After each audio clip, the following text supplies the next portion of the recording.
Sejam bem-vindos ao Dopaminado Cast. Estamos aqui com mais convidados especiais. Está demais esse evento. Referências aqui, eu sou da Educação Física, estou com o Paulo Gentil, super referência aí da nossa área. E o Murilo, também referência da área da nutrição. Sejam bem-vindos. E vamos tratar aí de alimentação, de treinamento, de prevenção, enfim, dos assuntos que a gente gosta de falar e de vivenciar também, né? Vou passar a palavra para vocês, fiquem à vontade. Obrigado. É um prazer estar aqui, né? Eu sou, como você disse, eu sou professor de Educação Física, uma breve apresentação, e eu sou doutor em Ciências da Saúde, então eu transitei por todas essas áreas aí que o exercício envolve, né? Comecei com estética, trabalhei com esporte de alto rendimento, até que ver que melhorar a vida das pessoas era a coisa mais legal a se fazer. E terminei dentro de um hospital. Fantástico. Não como paciente. Deixar bem explicado. Bom, eu sou o Murilo, eu lido, um dos segmentos é nutrição esportiva, mas outro é nutrição clínica também. Assim como o Paulo, eu gosto de trabalhar com pessoas que tenham condições clínicas, até porque é muito difícil e nem necessário buscar só o público filé, né? O público que tem que só quer uma coisa. Não, é sempre um conjunto de elementos, e reforço sempre o quão necessário e importante é o profissional estar antenado com os mais diferentes assuntos, porque eles se retroalimentam, se cruzam e só aumenta a possibilidade de nós nos aproximarmos daquela pessoa que nós encontrarmos, uma vez que cada uma tem a sua história, as suas peculiaridades, e a chance do sucesso é só maior. E é tão bom a gente ver a melhora das pessoas, a melhora através do movimento, através do exercício, da atividade física e também da nutrição, né? As duas modalidades, a nutrição e a atividade física, andam juntas nisso. E quando você vê, eu falo aluno porque eu trabalho com os alunos, né? Quando você vê a evolução dele, não somente na estética, mas essa questão da saúde, a qualidade de vida, ele viver de uma forma melhor, isso é muito gratificante. Eu falo que isso não tem preço. É de emocionar cada caso que a gente pega e que a gente consegue melhorar essa qualidade de vida, é fantástico. Como é que vocês veem isso aí na prática de vocês? Olha, quando eu falo dessa minha transição, né? Eu até brinco que eu comecei a praticar para resolver meu problema, né? Eu tenho 1,82 m, eu pesava 58 quilos. Então imagina, era um cabide. Você vai me olhar hoje aqui, não é grandes coisas, mas tira 30 quilos aqui, não sobra nada.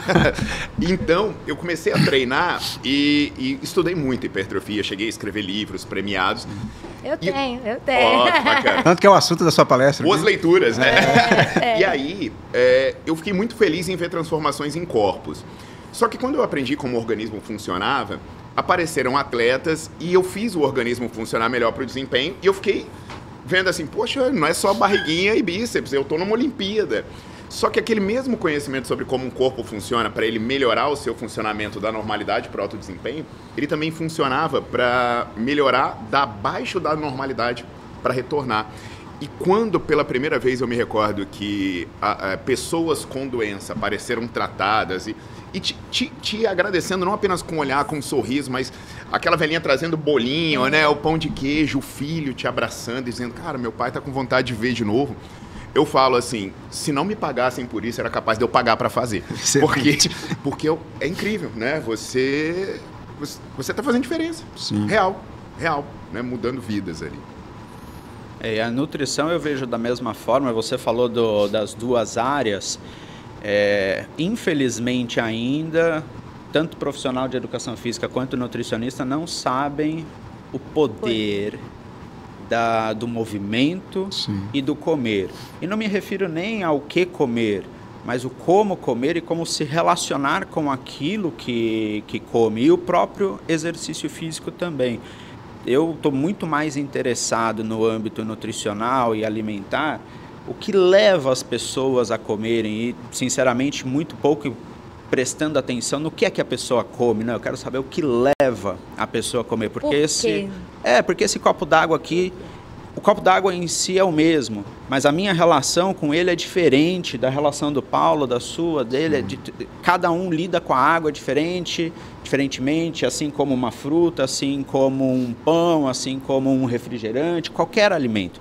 E ele por si só é somente ele, mas é cada um em relação a ele. E a partir da compreensão dessas diferentes relações, nós podemos muito bem inverter um pouquinho a dinâmica de trabalho e partir da pessoa e não a partir de normas. Normas do que é saudável, não é saudável, o que pode, não pode, o que deve, não deve. Não. Quem é a pessoa? Porque, do ponto de vista filosófico mesmo, cada um tem uma visão de mundo. E no trabalho singular, por que não partir da visão de mundo daquela pessoa que está diante de mim e a jornada se tornar única e com descobertas que podem ser maravilhosas, né? Eu sinceramente me assusto um pouco, acho que o Paulo também concorda em relação a isso, pelo menos no quesito movimento, eu fico um pouco apreensivo quando alguém diz, eu tenho medo de comer, né? Ou tenho medo de me movimentar. Né? Então, a cinesiofobia. Independente da categoria de alimento e produto alimentício, independente.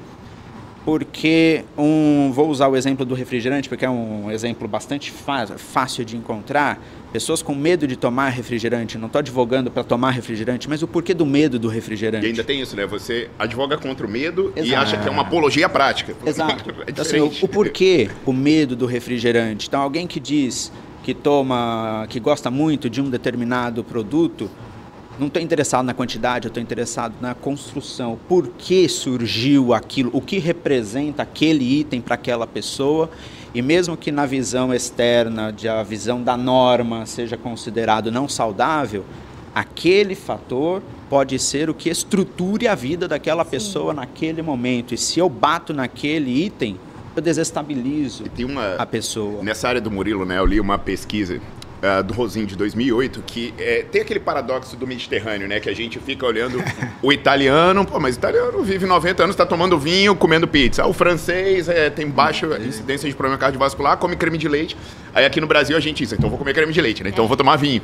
Mas aí um pesquisador, que ele tinha uma conexão forte com a psicologia, ele pegou o francês, o americano, e pegou uma cultura intermediária, que era o belgo-holandês, e uma cultura que não tinha nada a ver com nada, que era o japonês, está lá do outro lado. E o que eles faziam? Eles apresentavam alimentos e captavam a percepção. Então, por exemplo, eu te mostro aqui um prato de macarrão com vinho, você vai lá e vai falar, putz, isso é uma janta maravilhosa, uma harmonização perfeita, e alguém vai lá e vai dizer, não, isso é carboidrato e álcool. E aí ele também entrevistou as pessoas assim, você restringe alimento, você acha que sua alimentação é saudável, você tem medo. E aí, qual foi o paradoxo? O francês, ele não se restringia. Quando ele ia preparar uma comida, ele não se preocupava com a combinação de químicos, mas sim com o sabor. Já o americano, ele se preocupava, tanto que você vai ver no rótulo, isso não tem carboidrato, isso não tem não sei o que, isso não tem sódio. E o francês, ele não se restringia. E tinha uma visão do alimento muito mais culinária e prazerosa, enquanto o americano, ele olhava os nutrientes. E o paradoxo era, o francês que não restringia em nada. Se você perguntasse para ele, ele dizia, eu como muito bem, minha alimentação é muito saudável, o cara tá lá fumando cigarro e tomando um drink com uma torta. E o americano, que tem loja de produto natural o tempo inteiro. E o paradoxo era, o francês que não se preocupa com nada. O índice de obesidade na época era 7%. Nos Estados Unidos era 37%. A probabilidade de um americano morrer do coração era 224% maior do que um francês. A expectativa de vida do americano era 5 anos menor do que a do francês. Aí, até que ponto essa demonização não está desestruturando a pessoa? Né? Não é mais do que o que você come. Essa é a sua relação. Esse estudo, para mim, virou uma chave. Assim, incrível, né? Comportamental, o modo de pensar e de analisar aquilo ali. Como você falou, acho que uma coisa, um pequeno medo pode ser o ápice ali para vários outros problemas que aquela pessoa tem internamente que ainda não descobriu, né? Que pode resolver toda a vida áreas, dela. Né? Porque, por exemplo, né, o Murilo, ele fala muito da carbofobia, da não sei... E hoje, se você entrar nas redes sociais, existe a cinesiofobia, que é o medo do movimento, que a pessoa hoje, quando ela for em muitos profissionais de saúde, e aí, infelizmente, a categoria dos ortopedistas é conhecida por isso, ela sai com mais restrições do que possibilidades. Você vai chegar, eu tenho uma dor nas costas, olha, você não pode treinar. Você não pode isso. Você sai e diz, eu não posso nada. Né? E aí a ausência de movimento desencadeia uma série de fatores. Inclusive, dificuldade em aderir a uma boa alimentação. Sim. Quem não lembra no Covid, quando a gente ficou em casa trancado? Sim. Quem tinha vontade de comer alface? A gente acordava dizendo, hoje vai ser um alface com suco verde. Nunca, né? Invisivelmente. Mas eu acho que o que o Murilo colocou é perfeito nisso, porque a gente vê até hoje em dia a defesa, a dieta não funciona, porque justamente vem de um protocolo para dentro, né? E quando a gente começa a enxergar da pessoa para fora, a dieta para aquela pessoa vai funcionar. E traz muito o que você falou. O Rodolfo também falou, mas o Pérez, que ele fala, a dieta do Mediterrâneo. Pô, vamos fazer a dieta do Brasil, cara. Aí, né, a gente tem tanto... Com preço do azeite. Exatamente.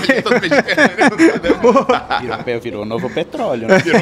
Virou novo petróleo. Ou azeite de café, né? Tá? Ainda tem a dieta do Brasil e a dieta, vamos colocar, regional, porque cada região do Brasil é muito grande. Sim. Tem uma característica. Então, o cara que mora no Nordeste não vai fazer a mesma dieta que nós aqui em Vitória. Sim. Então, eu não sei se acontece com vocês também. Por exemplo, quando o meu paciente me procura, eu falo assim, mas qual é o seu estilo? E eu, a primeira coisa, eu falo assim... Ele te pergunta ou você pergunta? Ele me pergunta. Eu escuto. Né?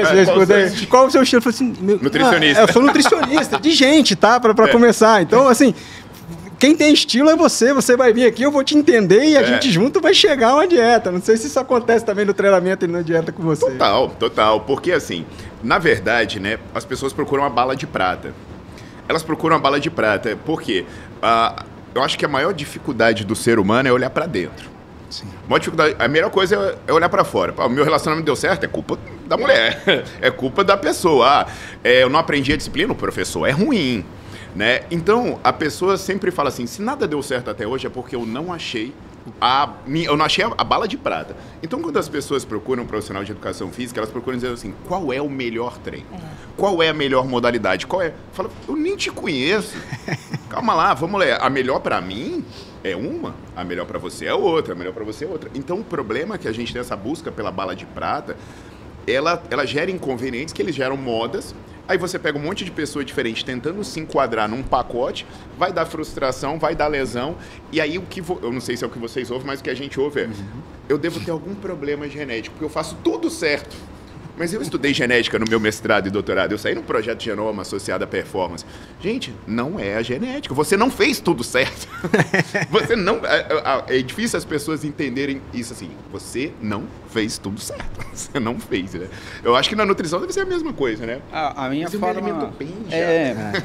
A minha forma de pensar...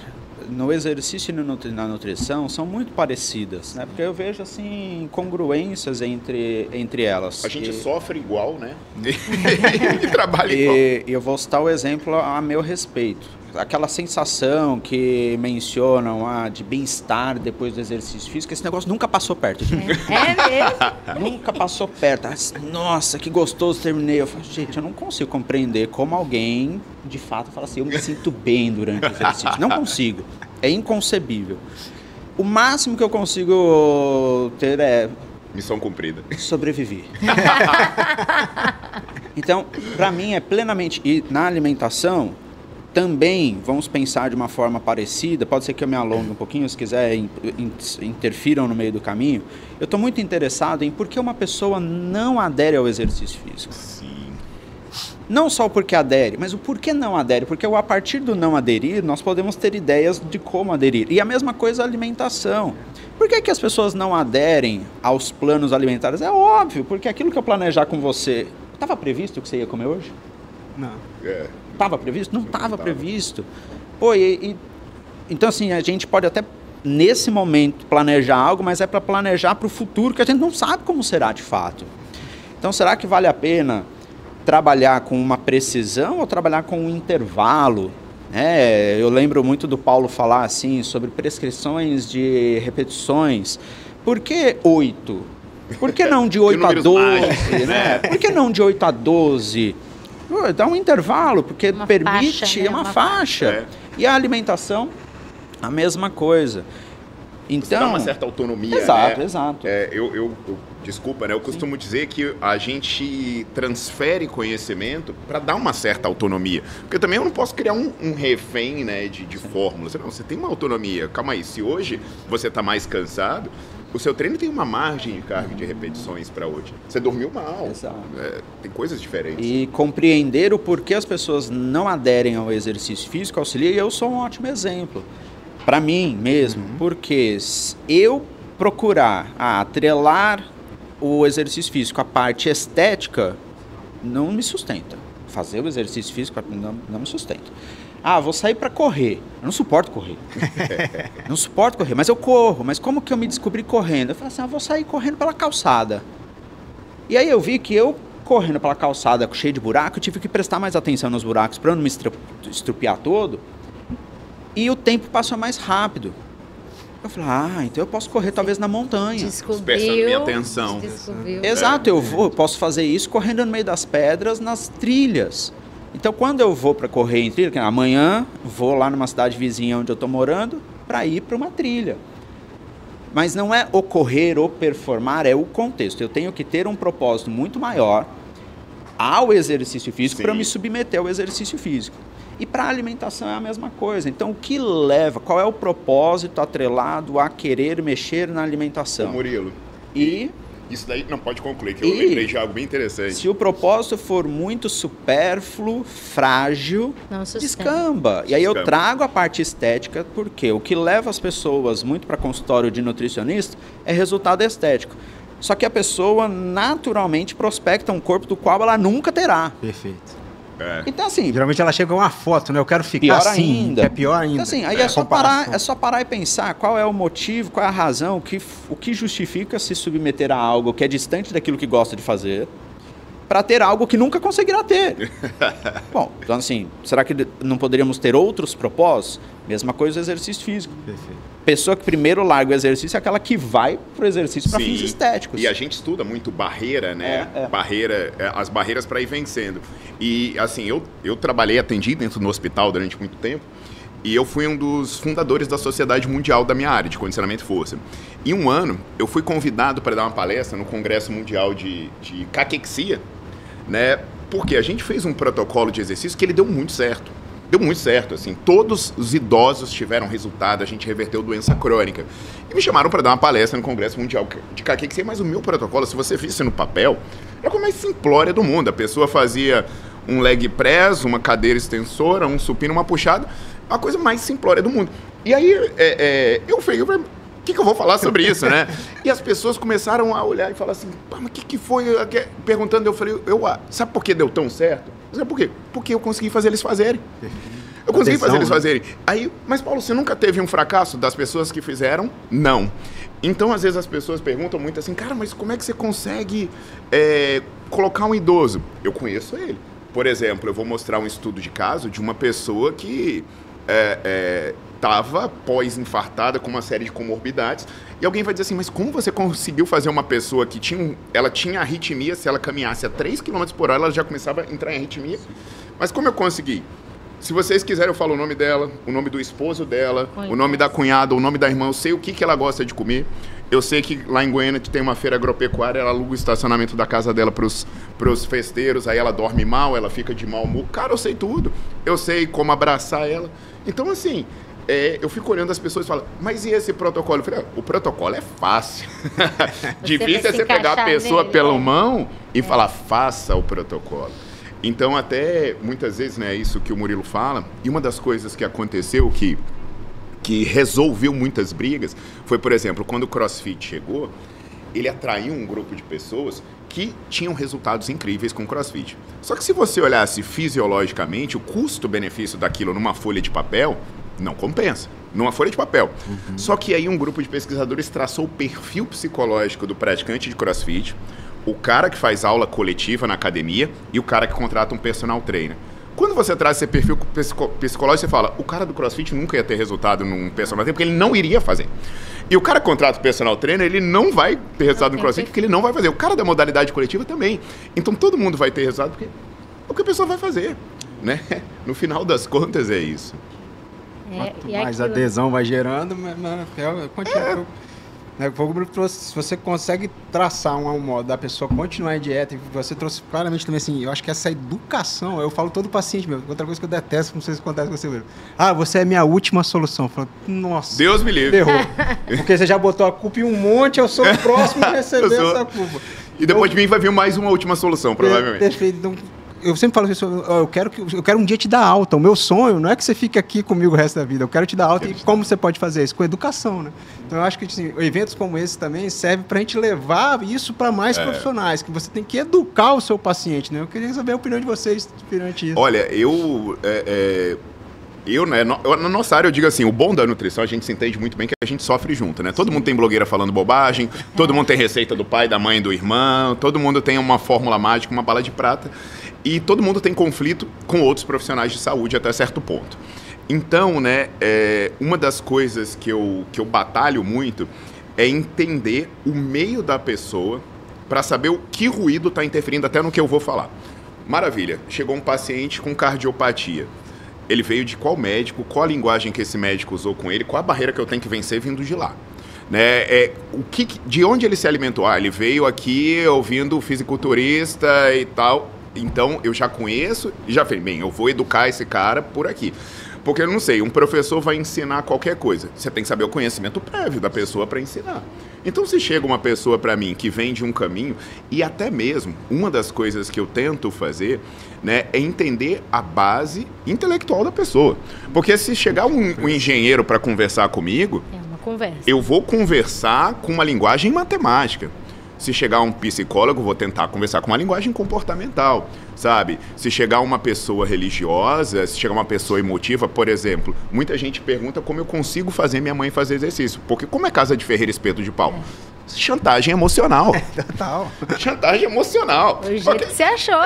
Que coisa que funciona melhor com uma mãe do que chantagem emocional, é um negócio que funciona desde quando a gente chorava de fralda, vai continuar funcionando até hoje. Então, assim, para educar, o primeiro passo é esse. Porque o conhecimento, né, é muito fácil, qualquer um vai entender o básico. Mas o problema é você romper a primeira barreira.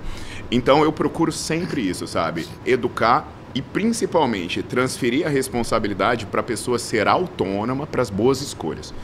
Para as boas escolhas. Então, mas por que você dá uma aula?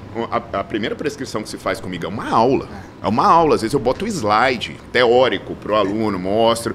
Aí por que isso? Porque se alguém vier depois de mim falar uma bobagem, ele vai olhar e vai falar, aqui não. E eu tenho histórias, né, para concluir, de pessoas que retornam dizendo assim, cara, você ferrou a minha vida. Eu falei, por quê? Porque eu não consigo acreditar em mais ninguém. Eu não consigo. Eu tentei não gostar de você, fui em outro cara, eu sentei 5 minutos e falei, esse cara tá me enrolando, e tô aqui de volta. Então isso é muito bom, isso né? É muito bom. Ou vai ser você ou vai ser alguém que você indicar.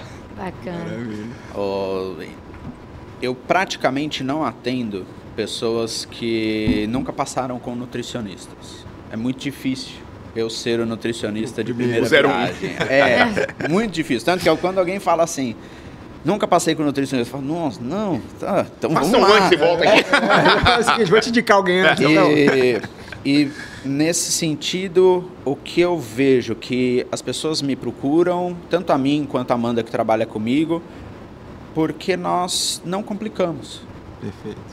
Nós facilitamos. É bem isso. Sim. E os nossos melhores trabalhos são aqueles trabalhos mais em longo prazo, com a transmissão de conhecimento, do mesmo modo que você comentou, nós dizemos, você tem que saber comer sozinho. E não é o saber comer certo, vou usar a mesma palavra, é ter responsabilidade com aquilo que quer comer. Independente do que for, tem dia que quer jogar tudo para o alto, jogue tudo para o alto, mas tem consequências. Quais são as consequências? Pode ser a longo prazo, pode ser a curto prazo, mas o senso de responsabilidade é importante e em várias aulas eu cito a minha avó. Minha avó já é falecida, minha avó fumou da adolescência até quase ela morrer. E eu desde criança falava, vó, para de fumar, eu tinha muita proximidade com ela e ela falava, não, eu gosto de fumar, minha vida é fumar. E ela falava assim, quando eu morrer, eu quero um maço de cigarro no meu caixão. Ela, por volta dos 50 anos, teve um câncer de mama, tirou uma mama e continuou a fumar. Em nenhuma ela gostava. Ela gostava. Em nenhuma instância, ela, de novo, não é uma apologia ao cigarro, mas em nenhuma instância ela se arrependeu do fumar e das consequências que surgiram diante do fumar. E eu vejo isso como um ótimo exemplo, que é o ter a responsabilidade com aquilo que vai fazer. Sim. Eu tenho uma ótima amiga que dá uma ótima aula de fisiologia do exercício, que ela fala, eu odeio exercício, não quero fazer exercício, não faço. Mas dá uma ótima aula e ela fala, eu vou morrer mais cedo. Ela sabe. Eu sei que eu vou morrer mais cedo e eu não quero fazer exercício físico. Então é assim, são sensos. Mas pelo menos ela tem a responsabilidade, ela está assumindo conscientemente. Porque hoje uma coisa que a gente tem errada é mascarar o problema. Por exemplo, alguém vai dizer, não, você pode usar bomba, mas tem jeito. Não tem jeito. Não tem jeito. Filho, não tem jeito. Você vai, não existe jeito certo de fazer a coisa errada. Não existe jeito certo de ser sedentário, de ser obeso, de tomar anabolizante. Acabou. Agora, assume o risco, filho. E não sei se você concorda comigo, eu vejo assim, para mim o anabolizante hoje é o cigarro dos anos 70. Em todos os aspectos. Né? Inclusive, se alguém tiver curiosidade de entrar, né, como eram as propagandas de cigarro, era médico apoiando o cigarro. Esportista. A de Tour de France, o cara dava ali, ó. Não, e você não lembra da propaganda do Hollywood? Sabe que eu sou mais Hollywood, o sucesso, né? Era só gente praticando esporte. Fórmula 1. Então, eu, inclusive, quando eu dou aulas sobre anabolizante, eu falo, inclusive, o mote da indústria tabagista era: a dúvida é o nosso negócio. A gente não precisa desmentir que o cigarro é perigoso, a gente só precisa plantar a dúvida. É igual anabolizante. Por exemplo, hoje, eu digo assim, eu não sei, as pessoas eram imortais antes da vacina de Covid, né? Porque hoje o cara cai, bate a cabeça, vacina do Covid. O cara toma anabolizante que tem o risco de cardiopatia 4,5 vezes maior do que a vacina do Covid, sabe? E o cara morre e fala, mas ninguém fala da vacina ao filho. A probabilidade de ter sido anabolizante é muito maior. Então, assim, não adianta. Planta a dúvida. Planta a dúvida. Se plantar a dúvida, a burrice coletiva vai cuidar do resto. Então, hoje, o anabolizante é igualzinho cigarro. Igualzinho. Muda nada, né? Patrocínio, tudo igual. Exatamente. Né? Infelizmente. O ter a responsabilidade faz a pessoa parar para pensar em quais caminhos seguirá. Quando alguém manifesta, e que é comum, ter culpa ao comer. O ter culpa é um exemplo de que não conseguiu acionar o discernir adequadamente e ter a responsabilidade. E nós podemos fugir para um extremo e ir para estudos em pessoas com psicopatias, que não sentem culpa. Não sentem. Podem mesmo que ferir outras pessoas, elas se responsabilizam e não tem culpa. Sim, é uma ou parte... até mesmo orgulho. Que também não é um convite à psicopatia coletiva. O nosso problema é sempre esse, né? Tem que fazer uns parênteses óbvios. Mas é o exemplo... tem que ter cuidado. Mas é o exemplo extremo do assumir a responsabilidade porque não manifesta culpa. E eu fico muito preocupado quando menciona, eu me sinto culpado ao comer. Gente, nós estamos falando só de comida, mesmo que seja um produto industrializado. É só um produto industrializado. Qual é a relação existente? E, por vezes, nós trabalhamos com a pessoa sem focar na comida em si e, naturalmente, o modo de comer muda. Porque não podemos esquecer que comer é consequência, não é causa. É um conjunto de fatores que entra numa equação e sai um resultado, que é o resultado comer. O mesmo alimento em diferentes momentos do dia, em diferentes dias da semana, a pessoa tem um sentir diferente. Sim. E é tudo fruto dessa interação dos mais diferentes fatores, e que quando nós olhamos para esses diferentes fatores, o reflexo, a manifestação, o fenômeno comer muda naturalmente. E é engraçado, né, Murilo? Porque, assim, nas disciplinas de mestrado e doutorado, onde eu leciono, né, vai para a faculdade de nutrição, para de medicina e também para de educação física. Então, ela é muito, muito disciplinar.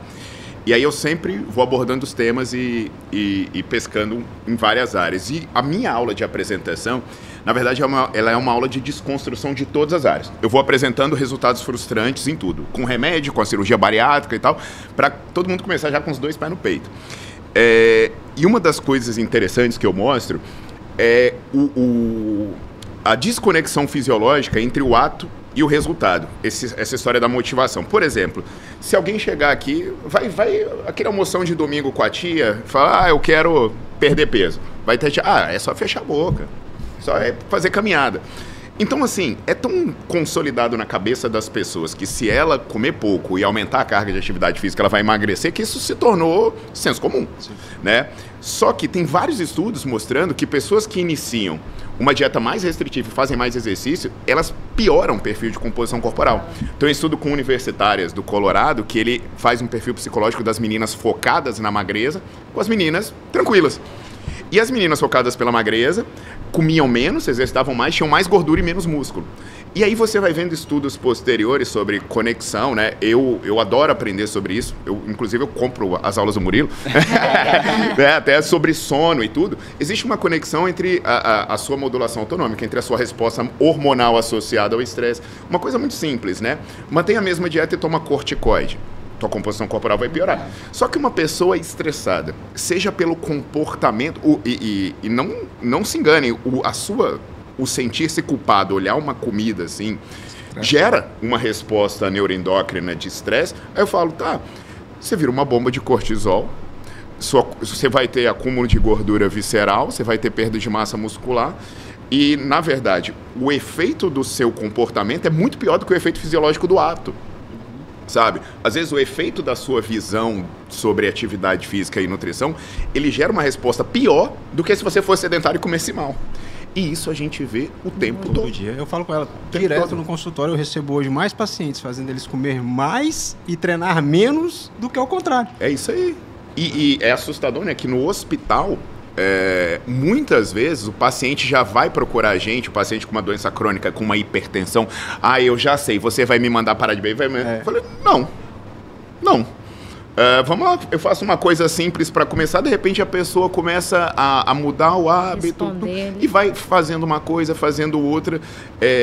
Quando a minha avó tem 97 anos e ela teve uma pneumonia, saiu da UTI, a primeira coisa, quando ela saiu da UTI, ela falou, meu filho, faz aquela rabada pra mim. Cariocona da Lapa. Meus tios levantaram ele e falaram, amanhã, vozinha. Tava lá, aí todo mundo pensando, mas, cara, o prazer que minha avó sente. Comer uma rabada e tá sentada com o neto dela, cozinhando pra ela, né? E ela gosta de uma mouse beer, ela abre uma mouse. Aí você olha e fala, mas minha avó come isso aqui de rabada. É nada. Você acha que o não que eu dissesse pra ela não ia fazer mais mal do que isso? Pelo amor de Deus, sabe? Então acho que as pessoas estão muito naquela coisa, força, foco e fé, né? Todo dia vamos matar um leão. Calma. Acordar às 5 da manhã, tomar banho gelado. Você tá correndo atrás de estresse. O estresse já vem até você se você ficar parado. Calma. E nessas tentativas estão sendo produzidas pessoas que perceberão e falarão, deixa eu seguir, deixa eu buscar algo um pouco mais pés no chão. Então essa é a nova leva de ascensão. Foi o que a gente estava conversando antes, sem terrorismo. Exato. Alimentação sem Você terrorismo. quer ver, assim, né, indiscutivelmente, uma das maiores barreiras para a prática de exercício? Falta de tempo. Ah, Paulo, mas as pessoas gastam tempo assistindo televisão. Não interessa. A percepção dela é que ela não tem tempo, filho. Tempo, todo mundo tem que se organizar, mas a percepção da pessoa é essa, eu vou fazer o quê? Vou entrar na cabeça dela e tirar isso? E quando eu comecei a trabalhar com hipertrofia, coincidentemente a gente começou a perceber que o excesso de treino, ele é um dos causadores da ausência de resultado. Aí a gente começou a tornar os treinos menores. E os treinos menores começaram a se tornar mais eficientes. E aí, quando a gente foi para o hospital, né, a gente tinha um espaço pequeno para atender muita pessoa. Eu falei, mas agora eu tenho um treino de 10 minutos que eu já descobri. E muitos protocolos que a gente usa, que eu já usei com atleta olímpico, com paciente, doença crônica, comigo e tudo, são protocolos de exercício que duram 15, 20 minutos. Aí alguém vai dizer, mas seria muito melhor se a pessoa vivesse na academia. Seria, mas se você pedir isso, ela não vive. Aí uma pessoa que começa com 15 minutos... De repente ela começa a gostar do resultado e ver sentido. Aí ela fala, professor, tem problema se no dia que eu não estiver fazendo musculação eu fizer uma caminhada? Não. Professor, tem problema, eu posso fazer uma dança? Pode. Mas aí alguém tem que falar, mas e o seu joelho? Não, vai. Se o seu joelho doer, se o joelho dela vai me avisar. E não dói. Não dói, porque ela tá feliz. As descobertas dos formatos soa para mim como imprescindível. Formatos de se exercitar, formatos de comer. Eu vou usar o exemplo do Arruda, do Antônio Arruda. Ele agora engatou na corrida, né? Teve aqui ontem. Correu 30 quilômetros agora de manhã. Sim. Tava ali palestrando. E semana passada eu vi que ele colocou uma foto, que ele fez uma competição, tem ele chegando assim na linha, cruzando a linha de chegada, abaixo de 10 quilômetros, abaixo de 40 minutos. E eu até usei esse exemplo, ele nem sabe. Mas como estava publicado, eu posso mencionar. Sim, é público. Botou lá, virou na rede. Eu usei na minha aula, que eu falei sobre expectativas. Então, quais são as expectativas? Se eu tiver... De verdade, eu sou muito ruim para correr. Eu tenho certeza que eu não vim programado para fazer exercício físico. Ainda bom que você nasceu 20 mil anos depois, né? Só uma curiosidade, te cortando rapidinho. Quantas vezes por semana você se exercita? Vou colocar entre 2 e 6 vezes, porque depende da carga na semana. Ah, sim. Mas assim... Mas você vai. Mas eu não vou para academia, eu tenho em casa. Ah, sim. Eu tenho uma... O Paulo me propiciou muito o exercício físico, que me facilitou demais, que eu tenho uma barra, comprei uma barra olímpica, e eu faço com a barra olímpica. Tudo que você precisa. Movimentos básicos e tá ok. Então, pra mim, é um modelo que... Sem controle. E o correr eu vou na rua um pouquinho, mas tem que ser treinos mais curtos, porque pra mim o exercício físico é muito desconfortável, gente, de verdade. E arte marcial, você desengatou? Você sempre estava em alguma arte marcial? Então, eu fui pro jiu-jitsu também, eu gosto de fazer diferentes atividades, mas eu sou ruim em todas elas. É igual pato, né? Eu sou ruim em todas elas, mas eu gosto de ter experiências diferentes. E eu falo que o que me auxilia a fazer exercício físico é que eu vou com expectativa muito baixa. Ah, sim, Não vou ser ruim. Eu não espero nada do exercício físico. No jiu-jitsu eu sempre esperava que eu ia para perder. Quando eu ganhava, que eu falava assim, consegui. E eu usei o exemplo do Arruda na aula, porque eu fazer 1 quilômetro correndo era muito difícil.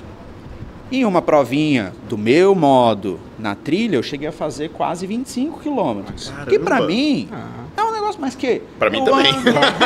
Que eu ando, eu corro, eu paro pra bater foto, eu contemplo o lugar. Então o contexto é totalmente diferente. Eu vou fazer 21 quilômetros em São Paulo. Mas eu vou fazer andando e correndo, porque nem passa pela minha cabeça correr por 21 quilômetros o tempo inteiro.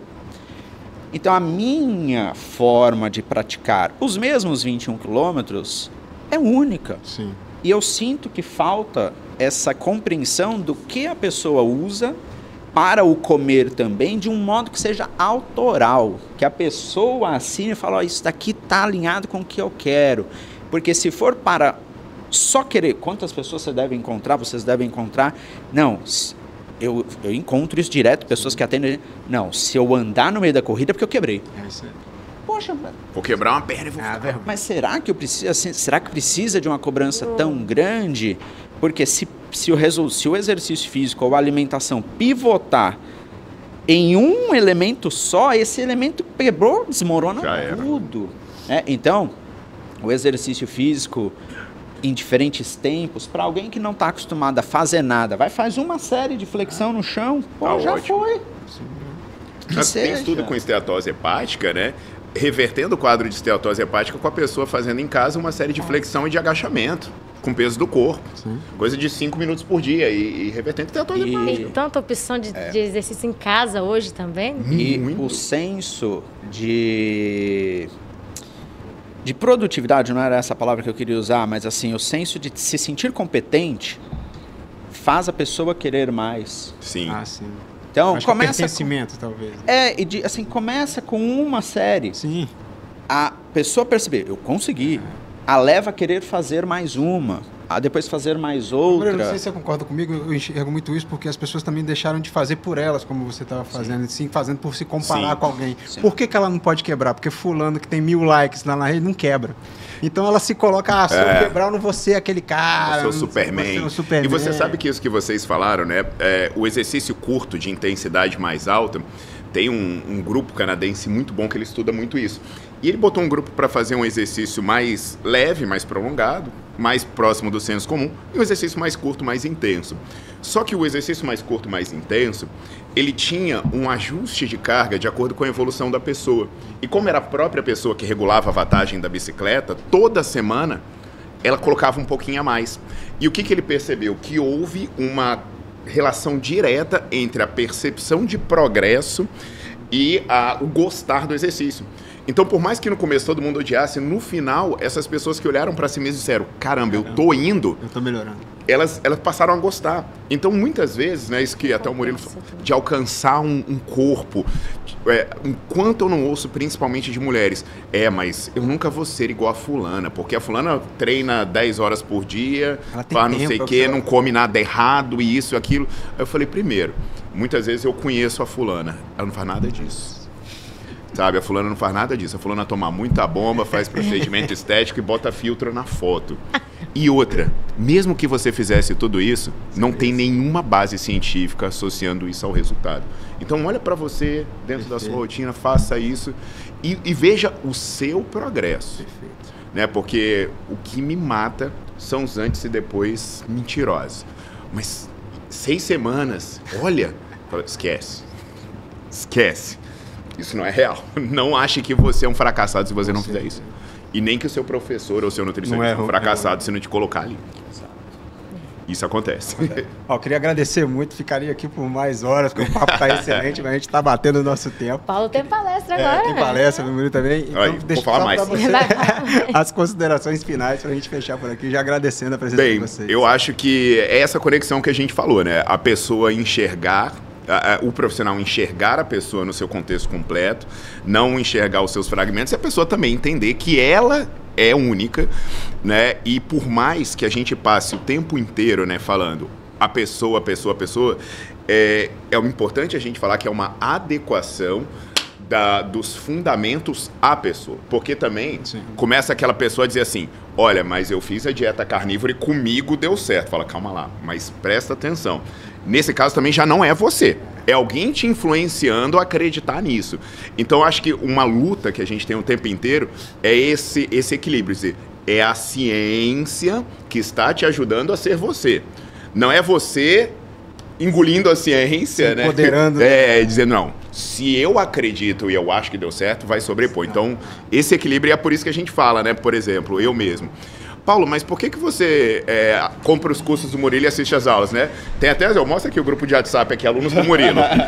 Me mandam mensagem. Por quê? Você quer prescrever sua dieta? Não, quero me conhecer. Perfeito. Porque quando eu li os estudos dele sobre sono, baixando nível hormonal, subindo cortisol, a privação de sono, aí você pegar o meu exame de testosterona, você vai olhar, caiu 20%, eu tô dormindo 2 horas a menos. Entende? Então, até mesmo que você não queira se autoprescrever, você se conhece melhor e consegue ouvir um profissional e dizer, eu vou seguir esse caminho. E até passar para ele te ajudar, né? Se você se conhecendo, fica mais fácil do profissional te conhecer. Sim, sem dúvida. O outro profissional falar da outra área é importante porque muitos alunos do Nerdflix me procuram para atendimento. E quando vem eu já sei qual é o perfil. Legal. A pessoa já vem... conduzir. Já vem assim amaciada para... não quero invenções, quero mais pés no chão. Então, assim, saber das outras áreas é importante. E eu mesmo só quero intervir com alguém quando o que ela já sabe não é suficiente para o que ela quer avançar. Aí eu entro junto um pouquinho mais, né? E eu peço permissão para falar um pouco agora direcionado essa conclusão para profissionais. Tem que ter disposição para querer trabalhar com as pessoas. Perfeito. Se não tiver disposição, não vai dar certo. Tinha um médico, né, Paulo César Veiga Jardim, um grande cardiologista, que ele falava sempre assim, tudo é sobre as pessoas. É tudo e sobre clinicar, profissional de educação física é um clinicar, o fisioterapeuta é um clinicar, nutricionista é um clinicar. E clinicar, obrigatoriamente, a prioridade é a outra pessoa. Não é sobre si, é sobre a outra pessoa. Então, a parte financeira, a pessoa não pode ser o meio para obter alguma coisa. Não, ela é o fim. E a partir dessa relação muito mais bem estabelecida, nós criamos laços não com resultados, mas laços humanos, que foi o que o Paulo comentou, de saber da pessoa, ou seja, nós estamos interessados em criar laços humanos, porque aquelas pessoas que estiverem antenadas mais com o laço técnico, a técnico profissional não precisa mais. Planos alimentares estão sendo muito bem montados pela inteligência artificial. Sim. Planos de treinamento estão sendo bem montados. Então, assim, mas e a relação humana. E quem se ligar com isso é quem vai continuar. É isso aí, que não vai nunca ter medo de perder para uma inteligência artificial. Exatamente. Obrigado pelo convite. Só tem que agradecer. Obrigado. Obrigado demais. Valeu. Valeu. Adorei. Muito bom. Muito bom.